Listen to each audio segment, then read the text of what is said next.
Hello everyone, কেমন আছেন সবাই? আশা করি সবাই ভালো আছেন। আমরাও আলহামদুলিল্লাহ ভালো আছি। আজকে রবিবার আর এখন বাজে 11টা। তো যেহেতু চিকেন বিরিয়ানি রান্না করব, তো একটু সময় সাপেক্ষ, ওই জন্য একটু ইয়ারলি রান্না করতে চলে আসলাম। না হলে কিন্তু আরও দেরিতে রান্না করতে আসি, এমনিতেও উঠতে দেরি হয়েছে। তো এখানে 1 কাপ পরিমাণের টক দই দিয়ে দিলাম, আর চিকেন আছে 1.5 কেজি পরিমাণ। আর এখন দিয়ে দিব বিরিয়ানি মশলা। আমি এভরিডে এই চিকেন বিরিয়ানির মশলা, মানে এটা হলো বিরিয়ানি মশলা, চিকেন না, শুধু মানে সব বিরিয়ানিতেই ইউজ করা যায়।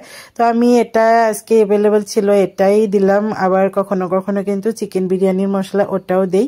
তো যেটা যখন পাই সেটাই দেই, অন্য কোনো মশলাই দেই না, শুধু স্বাদ মতো নুন আর চিকেন বিরিয়ানির মশলা আর হলো টক দই। তো ওইগুলা দিয়ে মাখিয়ে 1 ঘন্টার জন্য ম্যারিনেট করে রেখে দিয়েছিলাম। এদিক থেকে পেঁয়াজের বেরেস্তাও বানিয়ে নিচ্ছি, আর একদিক থেকে গোটা গরম মশলা দিয়ে আমি চাউলগুলা হাফ সিদ্ধ করে নিব।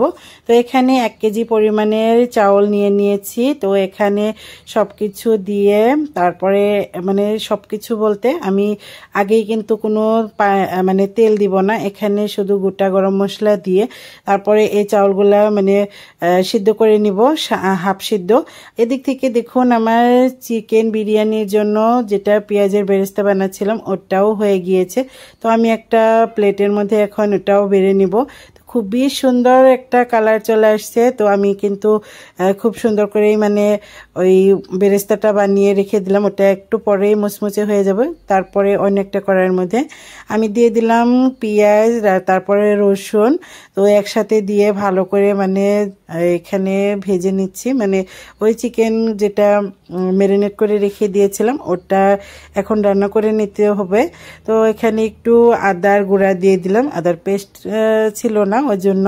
তো এই তো সবকিছু দেয়া হয়ে গিয়েছে। এখন এই তেলের মধ্যে মানে সোমবারের মধ্যে দিয়ে দিলাম ঢেলে চিকেনগুলা মশলা দিয়ে রাখা।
এই তো সবকিছু একসাথে করে দিয়ে তারপরে উপর থেকে একটু হলুদ ফুড কালার আর হলো একটু রেড ফুড কালার দিব, শুধুমাত্র এই বিরিয়ানি কালারফুল হওয়ার জন্য। আর ওভাবে রান্না করলে কিন্তু দেখতে খুবই সুন্দর লাগে। তো একদমই মনে হয় যে বাজারে কিনা বিরিয়ানির মতো। তো এভাবে সবকিছু দিয়ে দমে বসিয়ে রেখেছি, উপর থেকে একটু মশলা দিয়ে দিয়েছি। এই তো আমার চিকেন বিরিয়ানি রেডি। আজকের মতো এই পর্যন্তই। আল্লাহ হাফেজ।